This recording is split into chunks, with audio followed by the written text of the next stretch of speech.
Bismillahirrahmanirrahim. Assalamualaikum warahmatullahi wabarakatuh. Waalaikumsalam warahmatullahi wabarakatuh. Perkenalkan, nama saya Muhammad Zaini. Saya sebagai moderator dan di samping saya ada Abdul Ayun sebagai pendamping moderator, dan di samping Abdul Ayun ada Tiara sebagai pengamat hukum, dan di samping saya ada Indah Maya sebagai pengamat masyarakat, dan di samping Indah Maya ada Maulidia sebagai pengamat agama. Baiklah, saya persilakan kepada saya bertanya. Baik, saya akan menanyakan kepada teman-teman saya mengenai pelecehan seksual di Indonesia. Kepada Indah Maya sebagai pendapat sebagai masyarakat, pelecehan seksual di masyarakat. Menurut pendapat saya, pelecehan seksual di Indonesia sebaiknya kasus pelecehan seksual harus diatasi secara cepat sekarang ini. Jangan sampai menjadi kebiasaan warga kaitannya dengan nilai Pancasila, yaitu Pancasila merupakan dasar negara kita, paling kita bagi kita, terutama pada sila kedua yang mempunyai kemanusiaan yang adil dan teradab, di mana setiap manusia harus menjunjung tinggi nilai kemanusiaan termasuk terhadap anak-anak. Apabila terjadi pelecehan seksual, maka akan merusak nilai-nilai dalam Pancasila tersebut. Begitu menurut pendapat saya.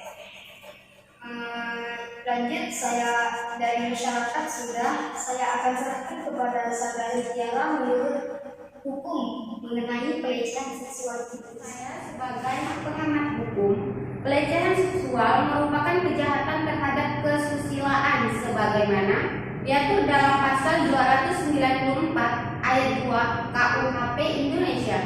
Selain itu, pasal 86 ayat 1 Undang-Undang Ketenagakerjaan mengatur bahwa pekerja berhak atas perlindungan moral dan moral. Kitab Undang-Undang Hukum Pidana Indonesia tidak secara eksplisit menyebutkan hukum apapun untuk pelecehan seksual. Itu melarang tindakan tidak senonoh di depan umum dan kekerasan atau ancaman kekerasan untuk melakukan hubungan seksual. Ketentuan ini menjadi dasar untuk pengaduan pidana yang berasal dari pelecehan seksual di tempat kerja. Korban atau orang lain yang mengetahui kejadian tersebut harus mengajukan pengaduan resmi. KUHP melakukan hukum hingga 2 tahun 8 bulan dan denda uang jika terjadi kekerasan untuk hubungan seksual. Hukumannya dinaikkan menjadi 12 tahun. Baiklah, itu menurut saya sebagai pengamat hukum. Baik, dari segi masyarakat, segi hukum sudah. Kita akan lanjutkan dari segi agama. Baiklah, menurut pandangan Islam, Allah melarang manusia mendekati zina. Di dalam Quran surah ke-3 ayat 14, manusia memang diciptakan dengan naluri dasar kecintaan kepada lawan jenisnya. Nikah adalah jalan yang sah penyaluran hasrat seksual manusia.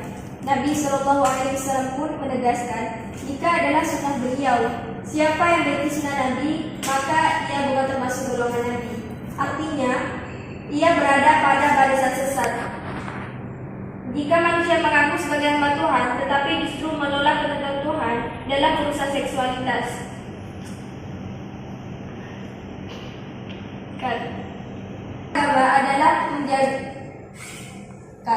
dalam agama adalah menjaga kehormatan manusia berkaitan dengan masalah seksual. Imam Ash-Shatibi menyebutkan salah satu dari maqasid syariah adalah hifdzun nas, menjaga keturunan. Para pejabat muslim di Indonesia sepatutnya belajar dari bangsa-bangsa lain yang menganut paham sekuler dalam urusan seksualitas. Baiklah, itu saja yang bisa saya jelaskan. Kurang lebihnya mohon maaf. Baik, tadi pemateri sudah menjelaskan mengenai pelecehan seksual baik dari segi hukum, agama, dan masyarakat. Nah, pelecehan seksual adalah perbuatan yang dilakukan dalam bentuk fisik atau non fisik yang tidak dikehendaki dengan cara mengambil gambar, mengintip, memberikan isyarat bermuatan seksual meminta seseorang melakukan perbuatan yang demikian pada dirinya, memperlihatkan organ seksual baik secara langsung atau menggunakan teknologi, melakukan transmisi yang bermuatan seksual dan melakukan sentuhan fisik. Nah, pelecehan seksual merupakan salah satu hal yang tidak diinginkan bagi masyarakat. Bahkan itu merupakan hal yang istilahnya sensitif bagi masyarakat. Sedangkan menurut agama dilarang untuk berzina. Dan secara hukum akan ada pelanggaran bagi orang-orang yang melakukan pelecehan seksual. Mungkin hanya ini kesimpulan dari materi pelecehan seksual. Selanjutnya saya akan serahkan kepada Zaini. Baiklah, saya berterima kasih kepada para pengamat masyarakat, pengamat agama, hukum. Sekian dari poin kami.